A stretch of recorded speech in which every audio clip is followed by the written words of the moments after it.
Wasari'u ila maghfiratin min rabbikum wa jannah arduha as-samawati wal ardh u'iddat lil muttaqin allazina yunfiquna fis sarra'i wad dharra wal kaziminal ghaidha wal 'afina 'anil nas wallahu yuhibbul muhsinin.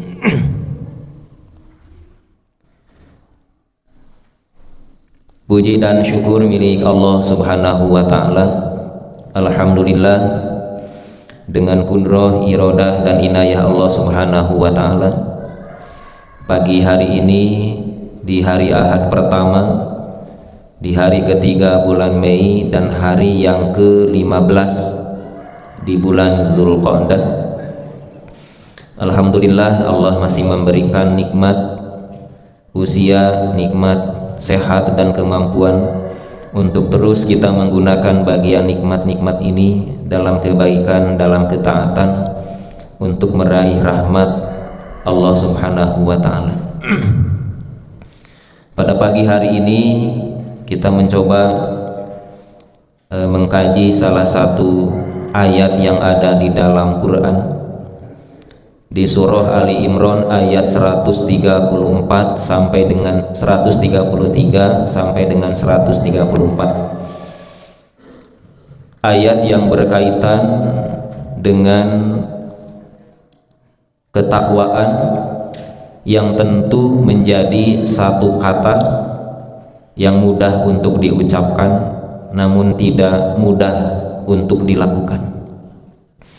Dan kalaupun bisa dilakukan, maka tentu takwa ini tidak hanya tergambar pada perbuatan-perbuatan yang dilakukan secara lahiriah atau pada perbuatan yang nampak pada amal-amal kita, tapi bagaimana ketakwaan ini sesungguhnya terletak di dalam hati setiap manusia. Karena itu Rasulullah SAW ketika beliau menyebutkan kata takwa, kata para sahabat Nabi mengisyaratkan tangannya menunjuk ke dada beliau, at-taqwa hahuna, dan Nabi mengulangi kata itu, kata para sahabat sampai dengan 3 kali. At-taqwa hahuna, at-taqwa hahuna, at-taqwa hahuna. Takwa itu letaknya adalah di sini. Takwa itu di sini. Takwa itu di sini. Dan para sahabat mengatakan Nabi saat itu berisyarat dan menunjuk ke dalam dadanya. Maka tentu yang dimaksudkan adalah hati. Oleh karena itu Allah Subhanahu wa ta'ala menjelaskan kepada kita semua dalam ayat ini bagaimana Allah memerintahkan kepada orang-orang yang beriman untuk terus tidak bosan, untuk terus semangat meraih ampunan Allah, meraih maghfirah Allah, yang kemudian dengan itu Allah Subhanahu wa ta'ala menetapkan ya mereka sebagai kelompok orang-orang yang bertakwa. Jadi orang yang bertakwa adalah orang yang bersemangat, orang yang tidak bosan, orang yang terus berusaha meraih ampunan Allah Subhanahu wa ta'ala. Kita telah bahas waktu iman bahwa memohon ampunan atau beristighfar itu tentu tidak hanya dilakukan bagi mereka yang melakukan keburukan ya. Walaupun kalau kita beristighfar, kita mengucapkan astagfirullah, ya Allah ampunilah dosaku, aku memohon ampunan kepadamu, tentu maknanya bukan berarti kita telah melakukan keburukan, atau bukan berarti orang melakukan perbuatan-perbuatan dosa. Walaupun tentu ya ketika melakukan perbuatan dosa, melakukan kesalahan, maka segeralah beristighfar.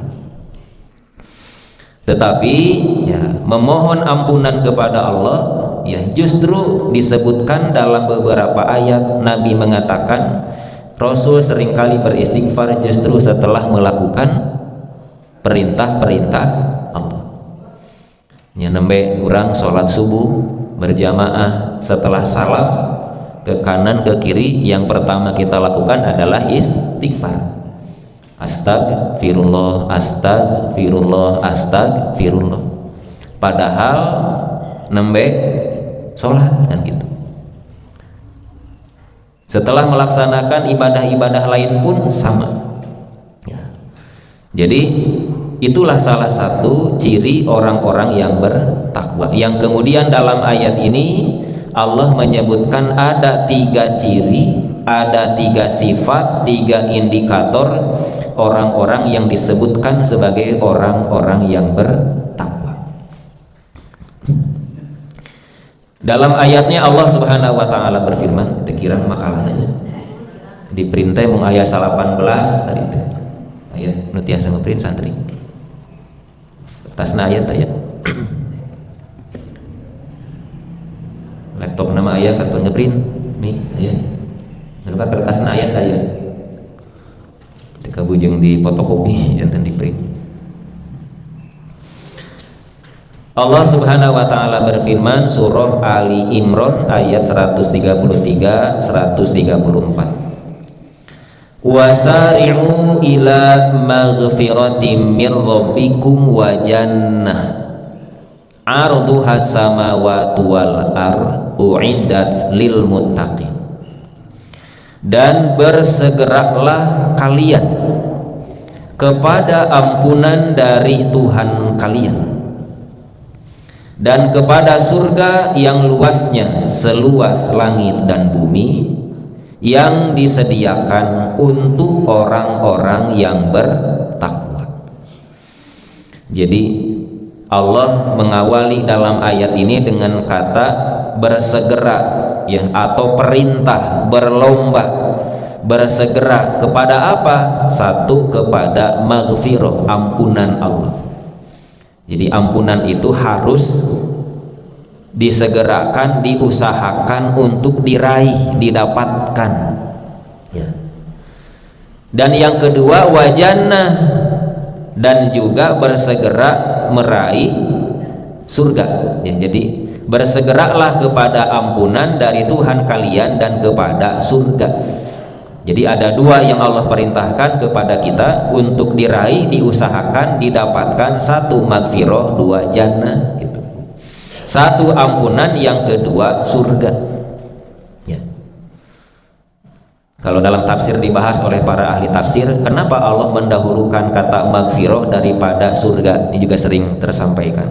Nah, anu pertama disebutkeun teh magfirah heula, ampunan heula, baru kemudian surga kan gitu Bu ya. Padahal setiap orang kalau ditanya ingin ampunan, ingin surga, pasti jawabannya ingin surga gitu. Semua orang beriman pasti ingin masuk surga. Tapi yang istimewa dalam ayatnya ternyata Allah menyebutkan dulu magfirah daripada surga, mendahulukan ampunan daripada surga. Bersegeralah kamu untuk masuk surga, berlomba masuk surga, tidak, berlomba mendapatkan ampunan dan surga. Jadi surga nomor 2. Yang pertama adalah magfirah, ampunan.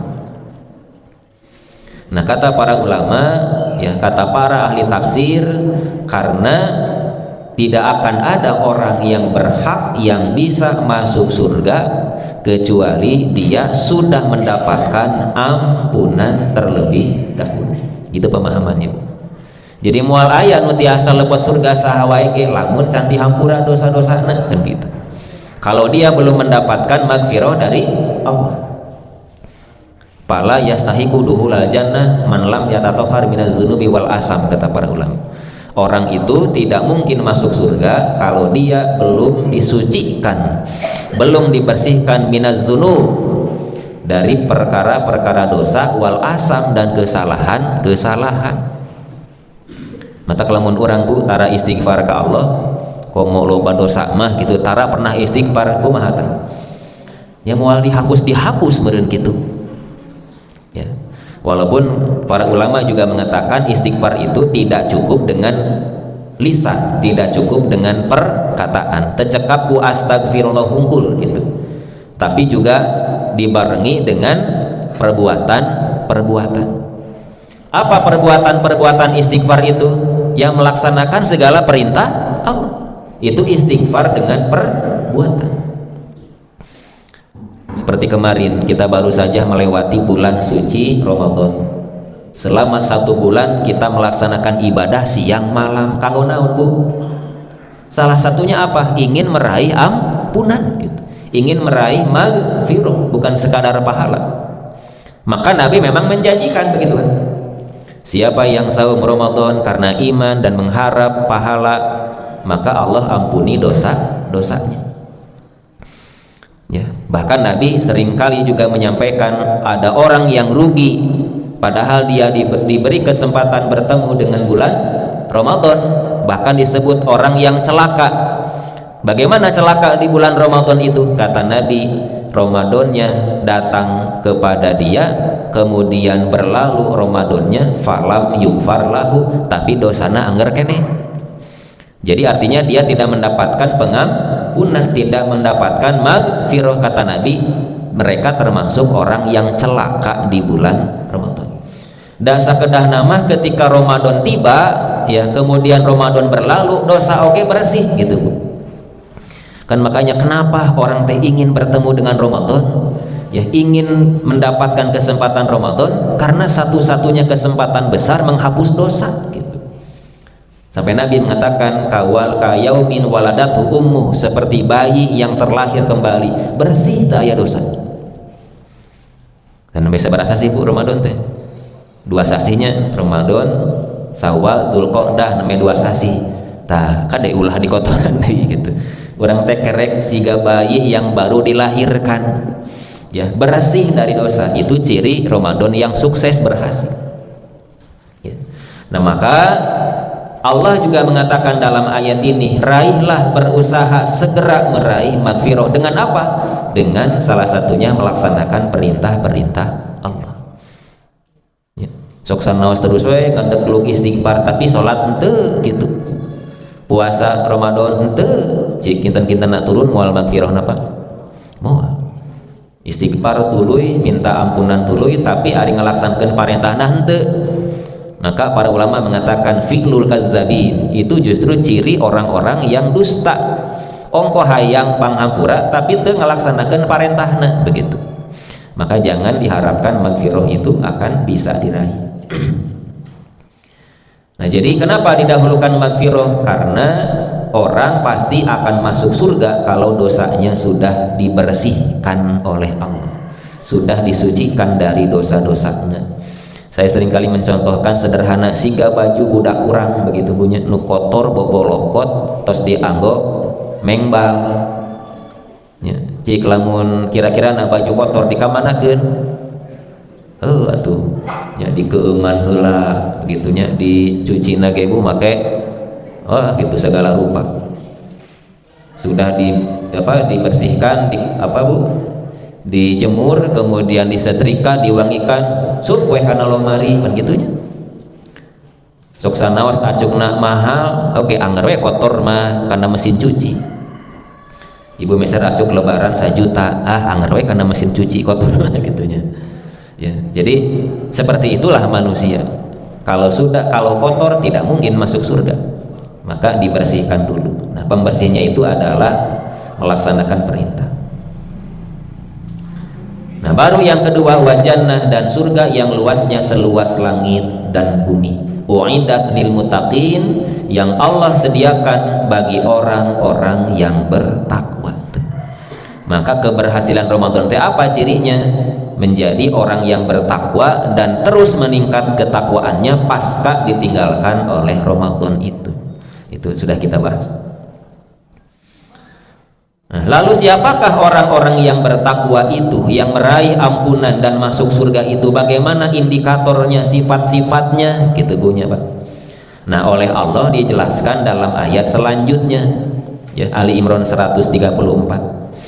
Allazina yunfiquna fis sarra'i wad-dharra, yaitu, ini tafsirnya, orang-orang yang menafkahkan hartanya baik di waktu lapang maupun sempit, ya, menafkahkan hartanya baik di waktu lapang maupun sempit. Tanurada abot mah ketika sempit, ketika sulit gitu.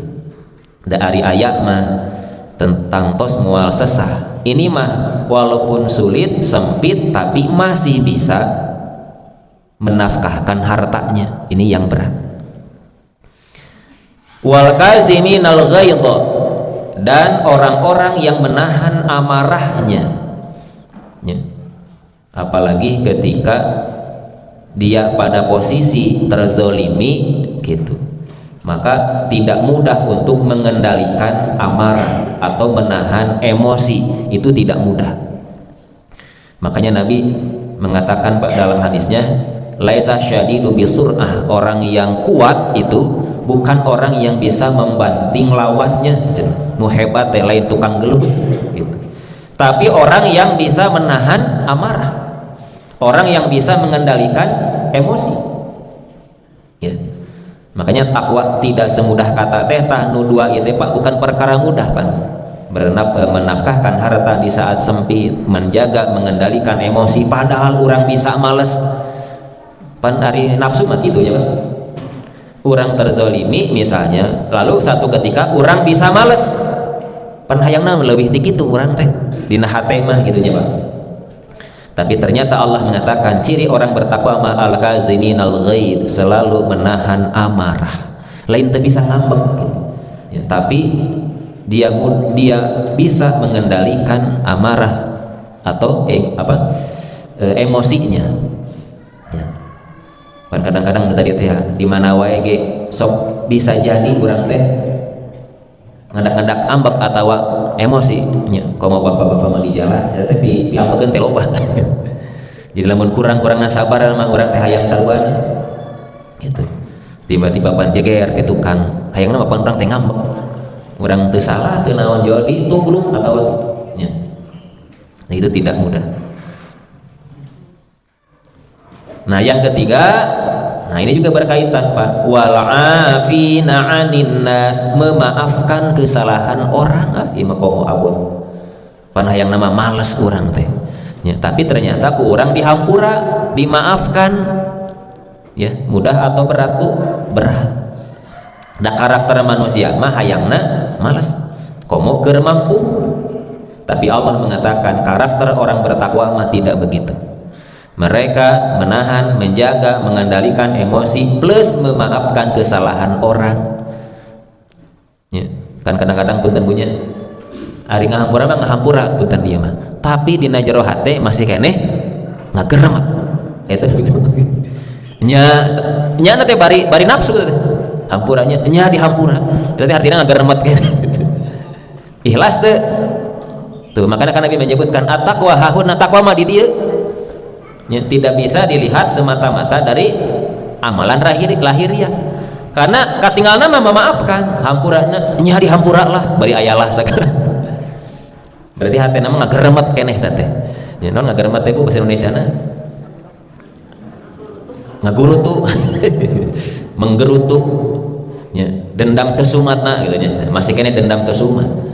Atuh da orang dizolima sanu hayang nu ali males ba bunya hayang males maka behanana oke kok mau orang mampu hayang puas pan gitu. Cek Allah dina Quran tidak begitu orang yang bertakwa memaafkan. Kumaha memaafkan teh bebas ya gitu, teu aya deui nu tadi menggerutu non dina hate jeung sajabina ya, lepas ieu ya. Makanya saya menyampaikan teu salah, tidak salah lamun lebaran ibu bapak minta maaf, tidak tenan naon walaupun tidak ada kaitan jeung lebaran oge. Selamat hari raya Idul Fitri, mohon maaf lahir dan batinnya tenan naon mangga. Kenapa? Nah, karena kita mendahulukan maaf kepada siapapun gitu. Ulah aya gantar kakaitan, naon gantar kakaitan tuh pokokna mah kitu ya, ulah ngageremet keneh dina hate ya, apa bersih, tidak ada lagi ganjalan-ganjalan gitulah intinya. Nah, makanya tidak mudahnya ketakwaan itu ya, walaupun terlihat pada perbuatan tapi hatinya bersih, hatinya benar atau tidak memaafkan gitu punya ya. Maka inilah yang saya maksudkan bahwa bisa jadi takwa itu nampak dalam lahiriah, nampak dalam perbuatan, tapi betul itu bersumber dari hatinya. Nabi tadi mengatakan takwa di dia tempatnya. Berarti tidak cukup pada amal perbuatan yang terlihat secara zahir. Hari sholat ciri orang yang bertakwa Bu, termasuk. Tapi semua orang yang sholat itu pasti mencerminkan ketakwaan, belum tentu. Naon dalilna ayat Quran pan Allah nyebatkeun ari orang munafik sok sholat tara. Oh sok. Dalam Quran Allah menyebutkan bahwa nu sok sholat teh sanes wae kita orang yang beriman muslim, orang munafiknya sok sholat sama. Berarti perbuatan lahiriah nampak belum tentu menunjukkan ketakwaan hakiki gitu. Takwa nama takwa, tapi menunjukkan hakikat ketakwaan belum tentu. Aya jalma nu ka masjid, wih ka masjid salah mahamkeun nasihat. Candak musaena piceun nu awona tubuhnya. Jadi kot nu alus balik keluar di masjid teh. Mimitina milu salat teh milu. Bisa jadi milu kajian, bisa. Melaksanakan perintah, melaksanakan, tapi tidak bersumber ketakwaannya datang dari hatinya gitu. Jadi tidak mudahnya. Makanya Allah kemudian menyebutkan, Nabi menyebutkan bahwa hakikat takwa itu adalah tempatnya di dalam hati manusia. Tafsirnya dalam tafsir Al-Maraghi dijelaskan, ai wabadiru ilal amali lima yusilukum ila magfirati dzunubikum, yaitu bersegeralah kalian untuk beramal. Bersegeralah untuk beramal. Jadi sari'u ila magfiratin teh naon maksudna? Badiru ilal amal, buru-buru melaksanakan amal, melakukan amal gitu. Buru-buru segera melaksanakan perintah, segera beramal gitu. Lima yusilukum ila magfirati dzunubikum, yang dapat mengantarkan kalian menuju ampunan dan atas dosa-dosa kalian. Jadi sebab nanti adalah melaksanakan perintah, beramal, itulah yang dapat mengantarkan pada ampunan. Kalau tanpa amal jangan diharapkan ada ampunan begitu.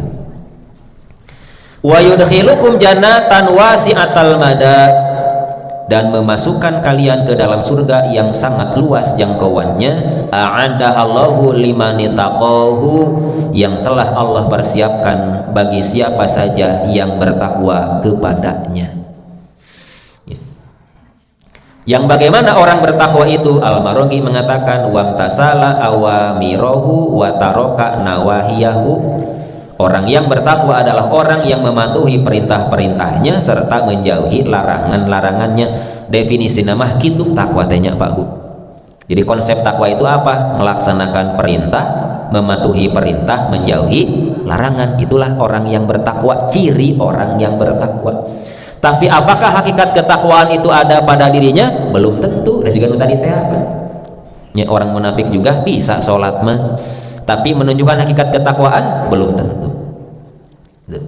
Fa'malul khairat, kerjakan berbagai kebaikan. Watubu anil asami, dan bertaubatlah dari dosa-dosa. Kariba wa nahwihi, seperti riba dan sejenisnya. Karena di ayat sebelumnya Allah menjelaskan tentang bahaya riba, Bu.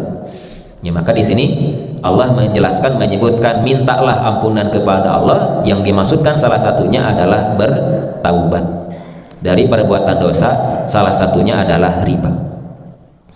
Wa tasaddaqu ala zawil bu'si wal faqah, dan bersedekahlah kepada orang-orang yang berada dalam kesengsaraan dan kemiskinan. Jadi lengkap punya. Ada salah satunya ibadah yang berkaitan dengan sedekah dalam bentuk kepedulian kepada sesama. Nah, salah satunya nanti kita akan melaksanakan ibadah kurban, itu juga bentuk kepedulian kepada sesama gitu. Nah, maka dalam ayat ini, khususnya ayat ke-134, Allah berbicara tentang ciri orang yang bertakwa apa saja, Bu? Kedermawanan dalam segala kondisi, nah gitunya. Pengendalian emosi dan memaafkan sesama. Nanti ayat berikutnya masih ada ciri-cirinya, di ayat berikutnya masih ada. Ini mah yang ada di ayat 134. Orang yang bertakwa adalah tergambar dalam sikap kedermawanannya, pengendalian emosinya, dan memaafkan sesama. Penjelasannya, annal infaqu fi halayil yusri wal usri adallu ala taqwa, bahwasanya berinfak dalam kondisi lapang maupun sempit adalah bukti yang paling nyata atas ketakwaan. Li annal mal azizun ala nafs, hal itu karena harta sangatlah dicintai oleh jiwa. Betul Pak? Makanya dalam ayat lain mah hubus syahwat ya. Jadi hati kita memang setiap orang cenderung pada perkara itu gitu. Fabazluhu fi turukil khairi wal manafi'il 'ammah allati turdillah yasyuqu 'alaiha, sehingga mendermakannya di jalan kebaikan dan kemaslahatan umum yang diridhoi Allah terasa berat baginya. Urang teh kudu heula ngalawan hawa nafsu. Kenapa? Karena kecenderungan jiwa kita sebaliknya gitu ya. Maka mengendalikan, melawan ya itu tidak mudah bagi setiap manusia. Ama fisarra falima yuhdisuhu surur wal ghina minal batari wa tughyan wa syidati tama'i wa bu'dil amal. Adapun tantangan di masa senang atau lapang karena kegembiraan dan kekayaan seringkali menimbulkan sikap angkuh ya. Jadi bisa jadi di waktu yang lapang pun tidak. Kenapa? Karena ada rasa angkuh dalam diri manusia. Itu ketika gembira, itu sifat nafsu manusia. Wa amma fil dharra fali annal insan yara annahu ajdaru an ya'khuza la an yu'tiya. Sedangkan di masa sulit atau sempit, karena manusia merasa bahwa dirinya lebih berhak untuk menerima daripada memberi, gitu kan punya.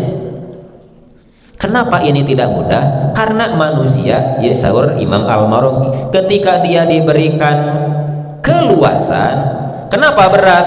Karena terkadang suka ada sifat-sifat yang tadi, nu saha-saha, anu ikhtiar saha, dan seterusnya, ada sifat angkuh. Ketika masa sulit, kenapa juga berat? Dagar sulit mah lain mere kuduna ge tapi narima gitu. Ya nutara punten dimanya, nutara sedekah, nutara berbagi. Kenapa? Bukan karena tidak punya, ieu tah esena teh. Lamun keur aya kitu, lamun keur teu boga kieu. Tapi bagi orang yang bertakwa mah dua hal ini tidak jadi kendala. Boro-boro keur aya, keur teu aya ge tiasa komo keur aya gitu. Ya. Maka Al-Marwazi mengatakan walakinahu mahadil hadu la ya'damu waqtan yajidu fihi ma yunfiqu fi sabilillah walau qalilan. Namun demikian dalam kondisi sulit pun ia tidak akan kehilangan kesempatan untuk menemukan sesuatu yang bisa ia infakkan di jalan Allah walaupun hanya sedikit. Biasanya masuk seueur tapi dageura sulit, sedang diuji tapi dia masih bisa berbagi. Inilah sifat orang yang bertakwa. Yang kedua, wal kaziminal ghaid, menahan amarah, ya, al mumsikina alai al kafin an imdaihim al qudrati alaitu. Maksudnya adalah orang-orang yang memegang kendali atas rasa marah tersebut dan menahan diri dari melampiaskannya gitu. Padahal dia mampu melakukannya, teh nu berat teh. Bisa ngabalas tapi ke orang ditahan, ini tidak mudah. Wa man ajaba da'iyal ghaid wa tawajaha bi'azimatin ila intiqami la yaqifu inda hadil i'tidal. Barang siapa yang menuruti dorongan amarah dan membulatkan tekad untuk membalas dendam, maka ia tidak akan berhenti pada batas kewajaran. Wala yaktafi bil haq, ia tidak akan merasa cukup dengan menuntut haknya, bal yatazawajuhu ilal baghi, melainkan akan melampaui batas menuju kezaliman. Pak, kunaon tadi Allah nyebatkeun nu kadua ciri orang bertakwa teh mengendalikan emosi. Kenapa? Kalau sudah tidak tertahan bisa jadi leuwih tibatan anu berbuat buruk atau orang yang berbuat kesalahan kepada kita. Da males mah biasana leuwih tibatan nu dibales gitu. Sok aya unsur berlebihan ka dituna teh. Neke sakali males nama 3 kali gitu. Nya siga budak katincek sapatuna teh kumaha malasna Pak leuwih timbatan lincekna begitu bari jeung di dadat-dadapan gitu padahal teman tadi mah keur mah teu kahaja katinceng teh saeutik kumaha malasna man leuwih gede jeung leuwih tari tah eta bahayana teh gitu lamun urang tidak bisa mengendalikan emosi buku alus keneh kacoret baju kacoret saeutik kacoret teu kahaja kumaha malasna leuwih gede leuwih panjang pan gitu tah eta sifat emosi mah pan gitu Pak ya. Nah maka apa waqad wa min sama kana minat taqwa kazmuhu. Nah maka oleh karena itu menahan amarah termasuk bagian dari ketakwaan. Nah Siti Aisyah pernah diriwayatkan bahwa pembantunya pernah membuatnya marah ya. Lalu ia berkata, betapa agungnya ketakwaan kepada Allah. Ia tidak menyisakan ruang bagi orang yang sedang marah untuk melampiaskan kepuasan amarahnya. Padahal punten banyak pembantu orang mah bisa orang ngambek teh Pak. Beda juga saluhureun atau ka atasan teu bisa orang ngambek teh narima we kitu nya Pak. Tapi ka anak buah mah kumaha Pak? Atuh gampang orang ngambek teh Pak nya. Tapi Aisyah tidak begitu. Itulah ketakwaan. Sebenarnya kita bisa melampiaskan amarah kepada siapapun termasuk kepada orang yang di bawah kita, tapi tidak ada ruang amarah bagi orang-orang yang bertakwa ya. Sebab lamun tidak tertahan bisa jadi melampaui. 3 wal afina aninas, memaafkan orang lain, ai wallatina yatazawajuna an dzunubin nas wa yatrukuna mu'akhazatahum al qudrati ala zalika. Maksudnya adalah mereka yang melewati mengabaikan dosa-dosa manusia ya, dan meninggalkan sikap menghukum mereka padahal mereka memiliki kemampuan untuk melakukannya. Can ge joal menta hampura geus dihampura gitu. Can ge menta sudah terbuka pintu apa Bu panghampurana gitu. Wa tilka manzilatan min dhabtin nafsi wa milki zimamiha qul man yasilu ilaiha wa hiya arqa min kazmil ghaidi idrubama kazomal mar'u ghaidatan alal hiqdi wa dhaghina. Hal tersebut merupakan suatu kedudukan dalam pengendalian diri dan penguasaan kendali jiwa yang jarang bisa dicapai oleh orang lain. Jadi lamun ibu bapak tiasa kieu Pak mengendalikan memaafkan, jarang semua orang punya sifat ini ya. Jarang semua orang punya sifat ini kata Imam Al-Marwazi. Maka derajat ini lebih tinggi, lebih mulia daripada sekadar menahan amarah. Nahan amarah masuk aing ngageremetkeun ya Pak gitu. Karena terkadang seseorang menahan amarahnya namun tetap menyimpan rasa dendam dan kesumat di dalam hatinya. Makanya ayat tadi kok Allah digandengkannya al-kazimin al-ghaib wal afina anin nas. Tidak hanya menahan amarah tapi apa Bu? Memaafkan. Memaafkan itu berarti bebas, islah teu aya deui gantar kakaitan. Itulah ciri orang yang bertakwa. Terus halaman kedua 15 menit ibunya orang kebut. Dalam hadis Muslim ya Abu Hurairah mengatakan Rasul bersabda ya la tahasadu, jangan kalian saling mendengki tuh. Wala tanajashu, jangan saling melakukan najasyi, menawar barang untuk menipu orang gitu. Wala tabaghudu, jangan saling membenci. Wala tadabaru, jangan saling membelakangi, memutuskan hubungan. Wala yabi ba'dukum an ba'i ba'din, janganlah sebagian kalian menjual atas penjualan sebagian yang lain. Wa kunu ibadallahi ikhwana, jadilah kalian hamba Allah yang bersaudara. Nuk itu mah lain sifat-sifat dulur gitu, nu saling mendengki, saling menjerumuskan, saling memusuhi, memutuskan hubungan. Eta mah lain ciri jalma-jalma anu bersaudara, ikhwan. Al muslimu akhul muslimi, setiap muslim adalah saudara muslim lainnya. Urang teh saikhwan, sadulur, pan disebutna ge ikhwatu iman mahnya para sia keneh gitu. Ya, jangan saling membelakangi, tapi jadilah kalian hamba Allah yang saling berkasih sayang, ikhwan bersaudara. Karena setiap muslim adalah saudara bagi muslim lainnya, kata Nabi, la yazlimuhu, jangan pernah menzaliminya, tidak boleh. Wala yahzuluhu, tidak boleh menelantarkannya. Wala yahqiruhu, tidak boleh menghinanya. At-taqwa hahuna, tadi Pak Bu, tadi tiasur simkuring. Lalu Nabi mengatakan, at-taqwa hahuna, takwa itu ada di sini. Wa yushiru ila sadrihi salasa marrat, beliau mengisyaratkan ke dadanya sebanyak 3 kali. Kurang maki, at-taqwa hahuna, at-taqwa hahuna, at-taqwa hahuna, sampai pada sifat yang tadi. Walaupun sudah dilakukan, tapi tong ayaknya gantar kakaitan dina hate gitu. Dan takwa mah adanya dalam hati manusia. Bihasbi mri'in minasyarri an yahqira akhahul muslim, maka cukuplah seseorang dianggap melakukan kejahatan jika ia menghina saudara muslimnya. Kulul muslimi ala muslimi haram damuhu wa maluhu wa irduhu, maka setiap muslim atas muslim lainnya adalah haram darahnya, hartanya, dan kehormatannya, tidak boleh diganggu, tidak boleh direndahkan. Ya, makanya apa Bu?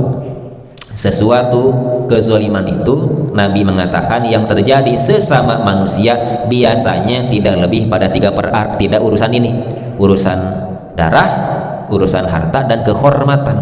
Karena terkadang orang tidak berdarah, terkadang orang tidak kehilangan harta, tapi kalau kehormatan terganggu, itu sudah termasuk tindakan kezaliman.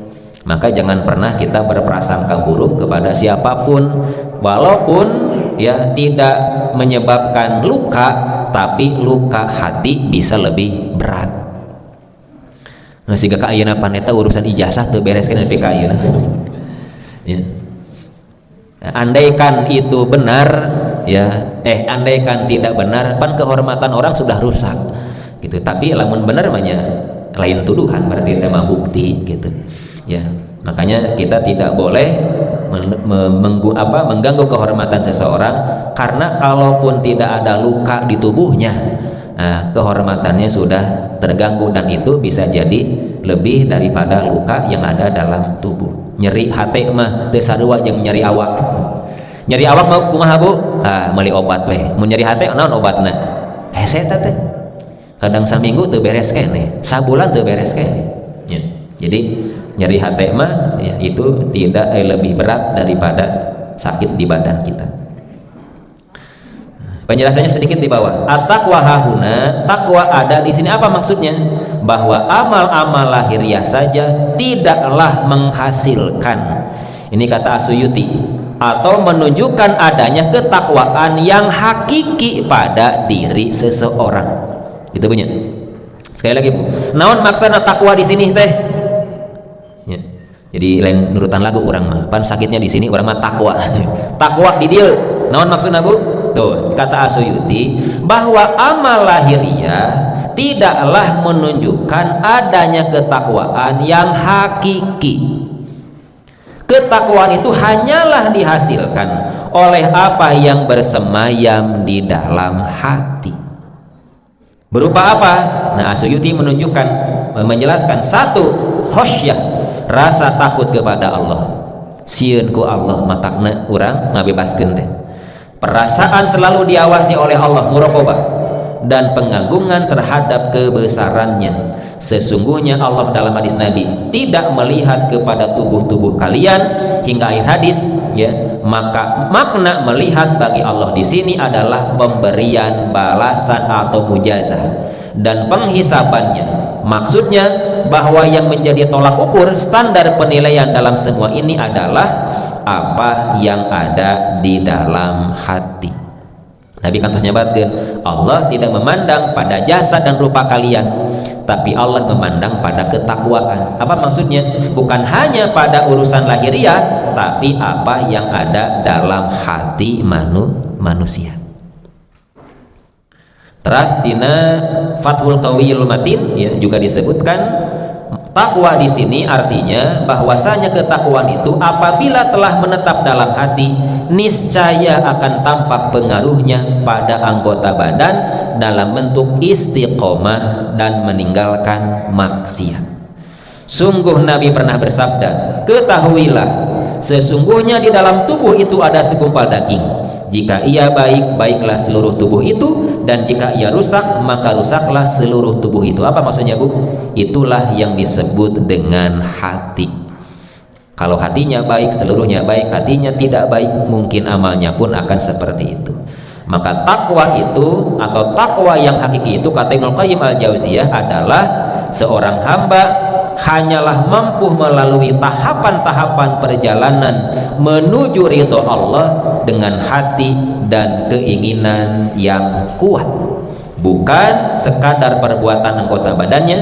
Karena takwa yang hakiki adalah takwa dalam hati dan bukan takwa yang hanya pada anggota badan saja. Karena itu dalam surah Al-Hajj 32 Allah mengatakan, zalika wa ma yu'adzim sya'airallah fa innaha min taqwal qulub. Demikianlah perintah Allah, barang siapa yang mengagungkan syiar-syiar, perintah dan larangan Allah, sesungguhnya itu timbul dari ketakwaan dalam hatinya. Termasuk ini, Bu, kaitan dengan kurban, kata Allah, lan yanalallaha luhumuha wala dimauha walakin yanaluhu taqwa minkum. Daging-daging unta dan darahnya sekali-kali tidak dapat mencapai keridhaan Allah, tetapi ketakwaan dari kamulah yang dapat mencapainya. Nuku orang dipencit dibagikan mah moal dugi ka mamana seep di dia oge. Tapi yang akan sampai kepada Allah adalah pembangkitnya apa, Bu? Ketakwaan yang lahir dari hati manusia. Nya teh sami pantu setiap nu kurban kitu. Tapi yang berangkat dari hatinya lalu diwujudkan dalam perbuatannya, itulah menunjukkan ketakwaan yang hakiki. Terakhir Al-Hajj ayat 11 kata Allah, di antara manusia ada orang yang menyembah Allah dengan berada di tepi untuk memuaskan kepentingan pribadi. Maka jika ia memperoleh kebajikan untuk dirinya, tetaplah ia dalam keadaan itu senang. Dan jika ia ditimpa oleh sesuatu bencana, hilangnya nikmat, berbaliklah ke belakang, rugilah ia di dunia dan akhirat. Yang demikian itu adalah kerugian yang nyata. Ini mah ditujukan bagi mereka yang sebaliknya. Jadi mereka beramal hanya untuk memperoleh kebaikan secara pribadi. Bagaimana agar kita terhindar dari perkara-perkara ini, Bu? Nah, terakhir Ibnu Qayyim mengatakan ya dalam kitabnya Miftahud Dari Sa'adah, maka kebutuhan manusia terhadap ilmu agama melebihi besarnya kebutuhan mereka terhadap makan dan minum. Karena makan dan minum dibutuhkan sekali atau dua kali dalam sehari, adapun ilmu agama dibutuhkan sesuai dengan hitungan nafas manusia atau di setiap waktu. Nyapan hal-hal yang seperti ini teh kita tidak akan paham kecuali kita mau untuk terus belajar. Oh gitu takwa teh, oh begini hakikat takwa yang sesungguhnya teh. Tidak hanya nampak pada amal perbuatan yang lahiriah, walaupun itu juga berat, tapi ada yang paling berat, bagaimana amaliyah ketakwaan itu terlahir dari hati kita masing-masing. Mudah-mudahan Allah Subhanahu wa Ta'ala senantiasa membimbing hati kita, karena Allah memang maha membolak-balikan hati punya. Pandawana gitu, ya muqallibal qulub sabit qalbi ala ta'atika. Karena bisa jadi manusia mudah berbelok hatinya, maka kita minta kepada Allah keistiqomahan dan keteguhan hati kita untuk bisa terus beramal dengan kebaikan dan ketaatan. Yang terakhir sebelum ditutup, bagi bapak dan ibu juga masyarakat yang ingin berkurban di tahun ini, ya Masjid Nurul Ilmi masih membuka pendaftaran ya, Mbak. Jadi yang akan berkurban silahkan, yang berniat berkurban untuk mendaftarkan diri terlebih dahulu, kenweng lunas nama engke ya. Yang penting mendaftarkan diri, tercatat di panitia ya, dan nanti akan dikelompokkan gitu. Aina teh masih sabar terakhir tehnya 28 gitu ya, lamun dibagi 7 mah nembe sapi kaopateun meureun kitu nya, nembe sapi kaopateun. Salaras nama parantos nyirian genep, Bu nya, tos nyirian genep nya, mudah-mudahan we dugi genep atana pilangkung. Kalau tahun kemarin sampai 8, mudah-mudahan tidak 8 pun atau tidak kurang dari 6 ekor. Dan ini mudah-mudahan juga bagian dari ibadah yang bersumber dari hati kita, karena ibadah kurban ini bukan hanya pengorbanan harta melalui hewan yang kita sembelih, tapi nilainya syarat dengan keikhlasan, kemudian ketulusan, dan juga pengorbanan dan kepedulian sosial sesama kita berbagi di hari yang nanti akan kita laksanakan pada waktunya. Dan sahamnya masih tetap sama 4 juta ya, sama dengan tahun kemarin. Jadi sekali lagi bagi yang berniat berkurban silakan untuk mendaftarkan namanya ke panitia.